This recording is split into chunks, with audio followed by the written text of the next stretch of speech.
Well, thank you, and thanks to all the gathered delegates and luminaries and media professionals, and thanks especially to the hosts of the Munich Security Conference for being able to put on such an incredible event. We're, of course, thrilled to be here.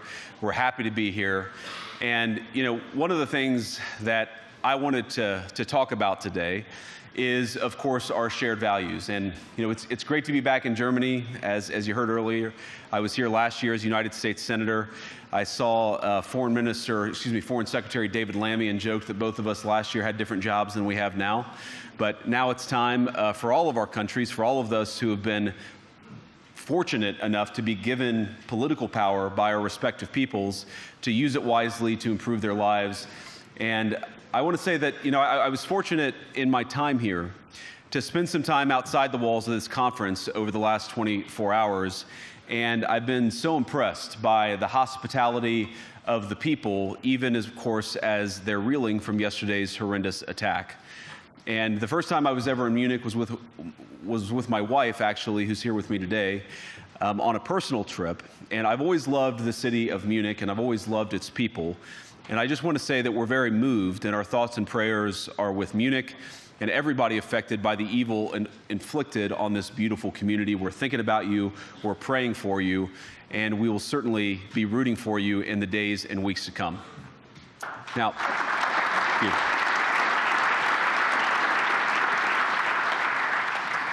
I hope that's not the last bit of applause that I get, but we gather at this conference, of course, to discuss security, and normally we mean threats to our external security. I see many great military leaders gathered here today.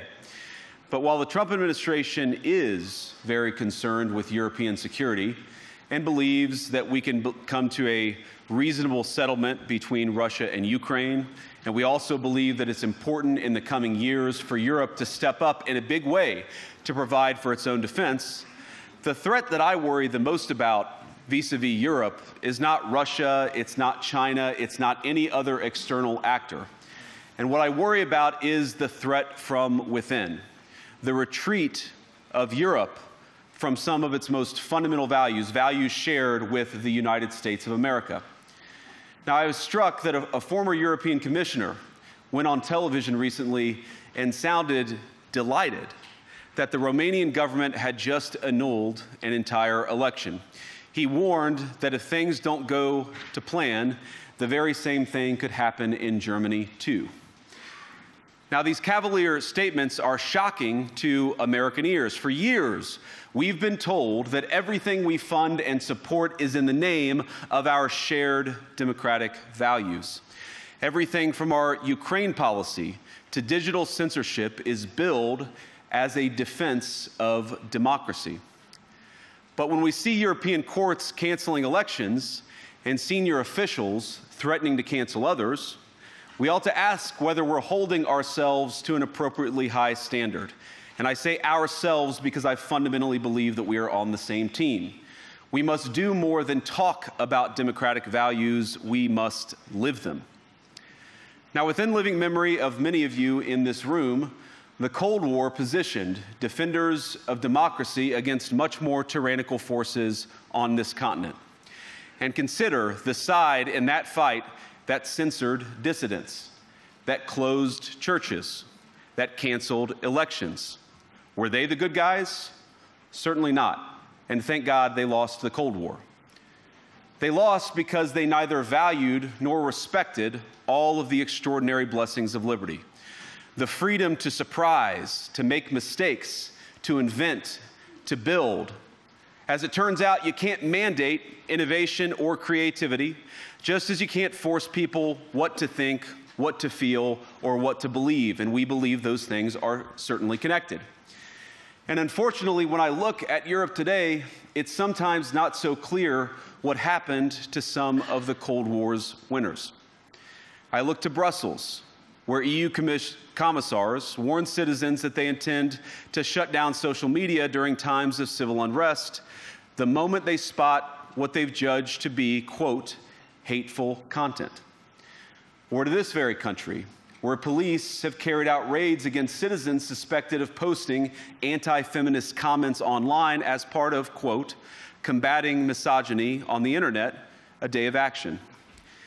I look to Sweden, where 2 weeks ago the government convicted a Christian activist for participating in Koran burnings that resulted in his friend's murder.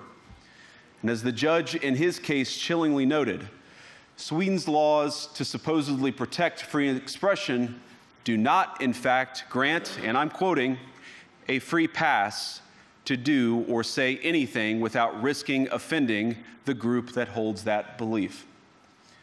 And perhaps most concerningly, I look to our very dear friends, the United Kingdom, where the backslide away from conscience rights has placed the basic liberties of religious Britons in particular in the crosshairs. A little over 2 years ago, the British government charged Adam Smith Connor, a 51-year-old physiotherapist and an Army veteran, with the heinous crime of standing 50 meters from an abortion clinic and silently praying for 3 minutes. Not obstructing anyone, not interacting with anyone, just silently praying on his own. And after British law enforcement spotted him and demanded to know what he was praying for, Adam replied simply, it was on behalf of the unborn son he and his former girlfriend had aborted years before. Now, the officers were not moved. Adam was found guilty of breaking the government's new buffer zones law, which criminalizes silent prayer and other actions that could influence a person's decision within 200 meters of an abortion facility. He was sentenced to pay thousands of pounds in legal costs to the prosecution. Now, I wish I could say that this was a fluke, a one-off crazy example of a badly written law being enacted against a single person. But no, this last October, just a few months ago, the Scottish government began distributing letters to citizens whose houses lay within so-called safe access zones, warning them that even private prayer within their own homes may amount to breaking the law. Naturally, the government urged readers to report any fellow citizen suspected guilty of thought crime. In Britain and across Europe, free speech, I fear, is in retreat. And in the interest of comedy, my friends, but also in the interest of truth, I will admit that sometimes the loudest voices for censorship have come not from within Europe, but from within my own country, where the prior administration threatened and bullied social media companies to censor so-called misinformation. Misinformation like, for example, the idea that coronavirus had likely leaked from a laboratory in China.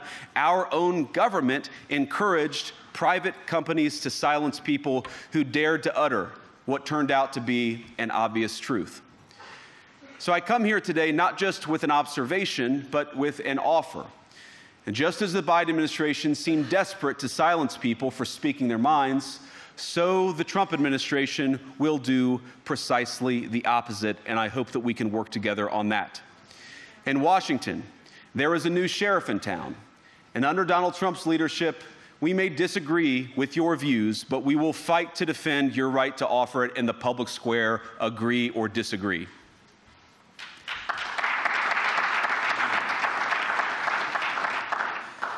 Now, we're at the point, of course, that the situation has gotten so bad that this December, Romania straight up canceled the results of a presidential election based on the flimsy suspicions of an intelligence agency and enormous pressure from its continental neighbors. Now, as I understand it, the argument was that Russian disinformation had infected the Romanian elections. But I'd ask my European friends to have some perspective. You can believe it's wrong for Russia to buy social media advertisements to influence your elections. We certainly do. You can condemn it on the world stage even. But if your democracy can be destroyed with a few $100,000 of digital advertising from a foreign country, then it wasn't very strong to begin with. Now, the good news is that I happen to think your democracies are substantially less brittle than many people apparently fear. And I really do believe that allowing our citizens to speak their mind will make them stronger still. Which, of course, brings us back to Munich, where the organizers of this very conference have banned lawmakers representing populist parties on both the left and the right from participating in these conversations. Now again, we don't have to agree with everything or anything that people say. But when when political leaders represent an important constituency, it is incumbent upon us to at least participate in dialogue with them. Now, to many of us on the other side of the Atlantic, it looks more and more like old entrenched interests hiding behind ugly Soviet-era words like misinformation and disinformation, who simply don't like the idea that somebody with an alternative viewpoint might express a different opinion or, God forbid, vote a different way or, even worse, win an election.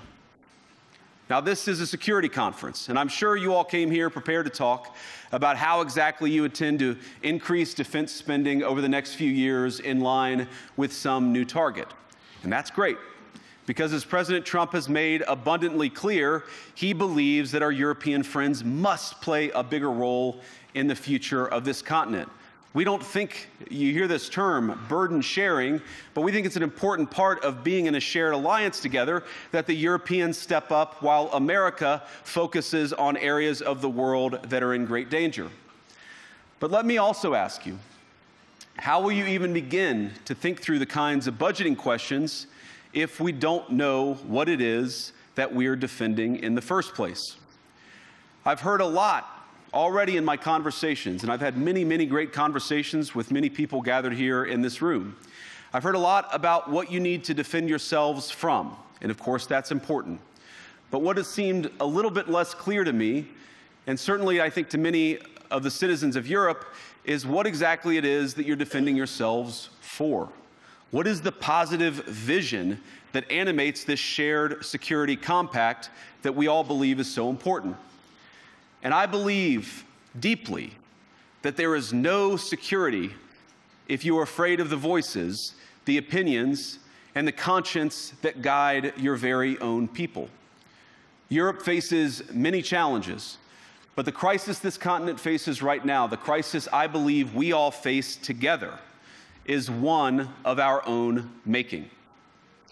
If you're running in fear of your own voters, there is nothing America can do for you.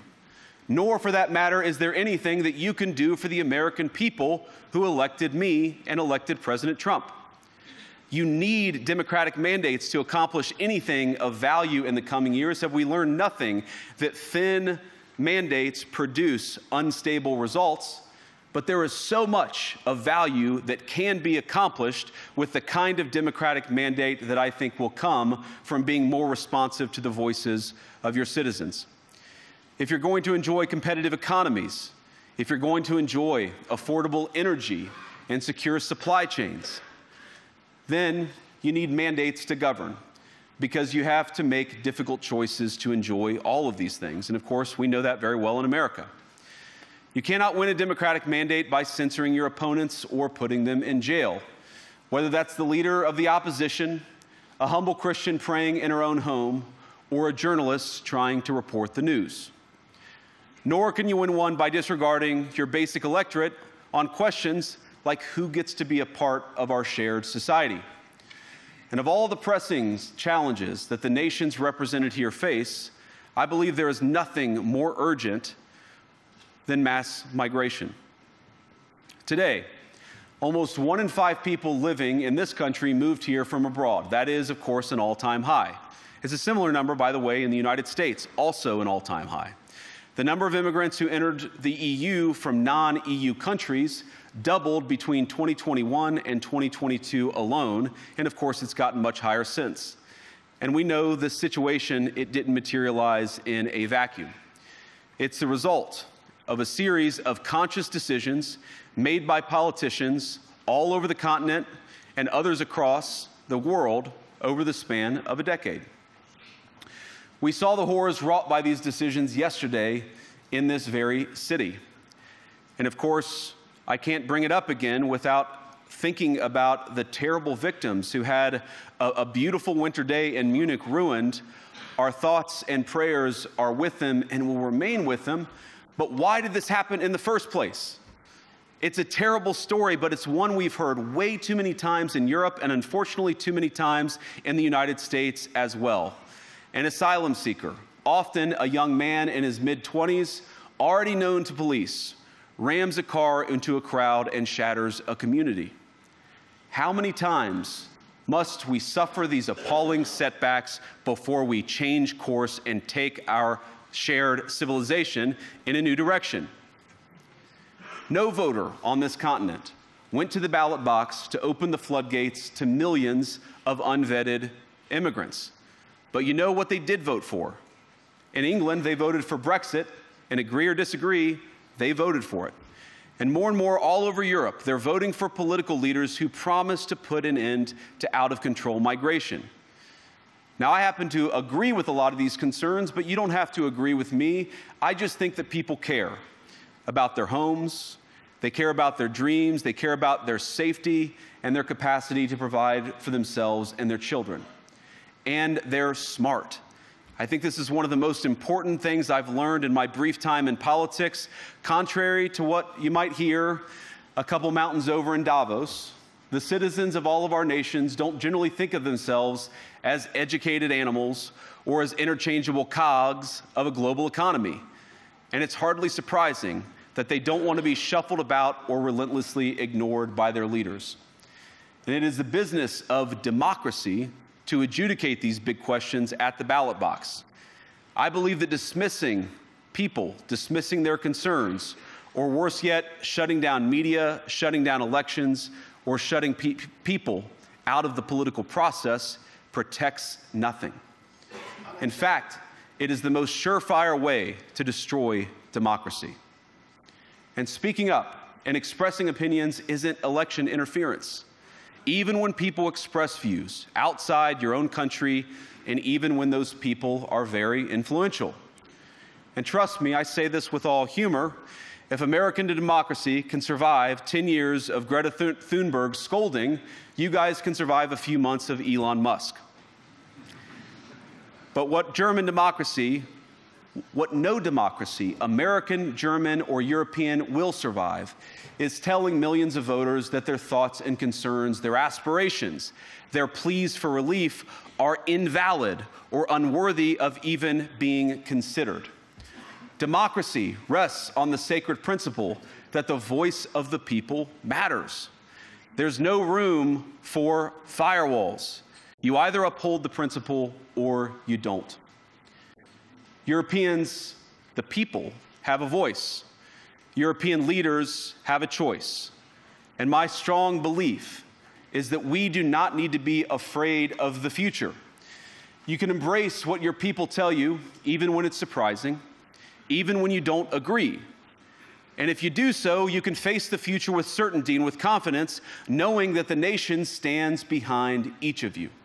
And that, to me, is the great magic of democracy. It's not in these stone buildings or beautiful hotels. It's not even in the great institutions that we have built together as a shared society. To believe in democracy is to understand that each of our citizens has wisdom and has a voice. And if we refuse to listen to that voice, even our most successful fights will secure very little. As Pope John Paul II, in my view, one of the most extraordinary champions of democracy on this continent or any other, once said, "Do not be afraid." We shouldn't be afraid of our people, even when they express views that disagree with their leadership. Thank you all. Good luck to all of you. God bless you.